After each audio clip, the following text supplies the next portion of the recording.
j'ai acheté une maison pour mon frère, pour mes sœurs. Je les ai achetées. Tu vas voir autant que tu vas commencer à faire. Je fais ces constats. Les personnes qui faisaient les biens, qui donnaient, et on les a prêché notre évangile de la servitude. Les jours qu'ils ont arrêté de le faire, c'est les jours-là que les choses ont commencé à sécher. Ils ont commencé à avoir la souffrance. Parce que Dieu voyait le poids que tu portais. C'est ce qui faisait à ce que Dieu puisse te bénir. Maintenant, tu n'as aucune responsabilité. Dieu va te donner pourquoi? Dieu te donnait parce que Dieu voyait cette responsabilité.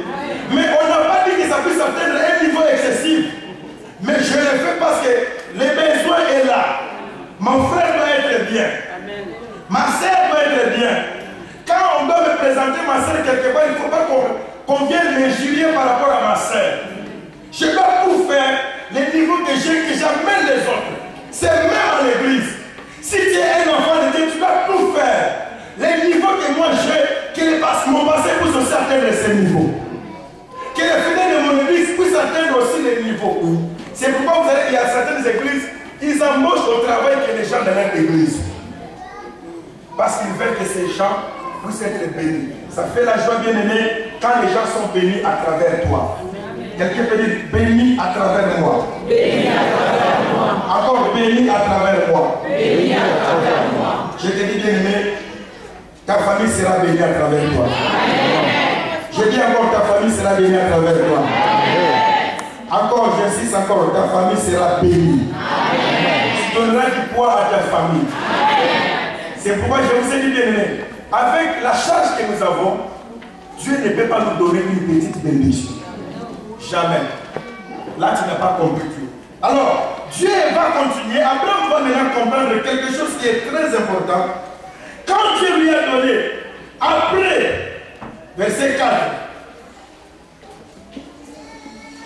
Abraham partit comme l'Éternel le lui avait dit, mais il est allé avec une influence de la famille.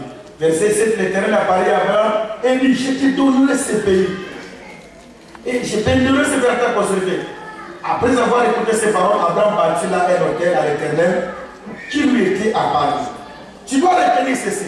Chaque fois que le Seigneur apparaît dans ta vie, il faut toujours dresser un hôtel à ses dieux. Chaque fois que tu vois la révélation, chaque fois qu'on te donne un message, c'est ce qui a fait que Dieu puisse bénir Abraham.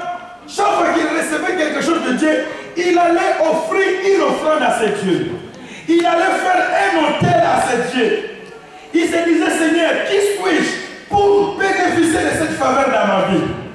Mais il y a des personnes que Dieu visite, mais ils ne font pas leur hôtel à leur Dieu. Il n'y a jamais eu un hôtel sans offrande. Tout hôtel a été accompagné par une offrande.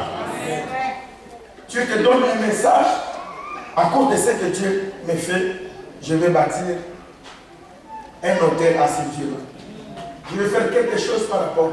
Même quand on reçoit les messages qu'on vous donne, quand tu dis non, ce message, c'est Dieu qui m'a parlé, tu dois bâtir un hôtel à ces dieux. Amen. Par rapport à ce qu'il a fait dans mon vie. Il faut bâtir un hôtel à ces dieux. Mais toi, au moment où nous parlons, combien d'hôtels tu as déjà bâti? Quand Dieu a donné la promesse à Abraham, Abraham a dit, je vais développer les secrets. Comment je vais maintenant marcher avec Dieu? Ça, c'est le verset 12. Là où nous avons lu, ça, c'est le chapitre 12. Mais là où nous avons lu, c'est le chapitre 13. Si vous continuez, vous allez voir, chaque fois que Dieu apparaissait à Abraham, Abraham continuait à faire un hôtel à son Dieu. Voilà, bien aimés dans le Seigneur. Marchons, nous voulons évoluer. Nous voulons aller loin dans notre église, bien aimés dans le Seigneur. Ne disons jamais que nous n'avons rien. N'acceptons jamais qu'on puisse diminuer notre église. Il faut te dire, tant que je suis là, je dois être la personne qui relève les défis. Je dois être la personne qui relève l'humiliation. Il y a des choses qui m'ont révolutionné dans la vie, bien-aimés. Des choses qui m'ont révolutionné dans la vie. À chercher à ce que Dieu se manifeste dans ma vie. C'était les critiques par rapport à ma vie. Les critiques par rapport à ma famille.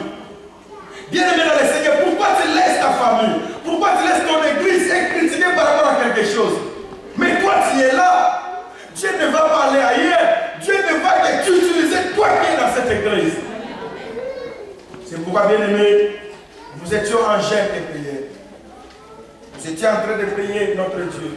La Bible dit, dans Proverbe 10, Verset 22, c'est la bénédiction de l'Éternel Dieu qui a enrichi. Et il ne l'a fait suivre d'aucun chacun. Dieu va apporter quelque chose. Dieu a donné le message. On prie une fois dans une veillée ici. Dieu a dit, vous n'allez pas terminer cette année 2012 sans que je fasse des espoirs pour vous. Et en même temps, le même Dieu va encore parler, donner des messages aux gens. Vous êtes bénis. Vous avez la bénédiction avec vous.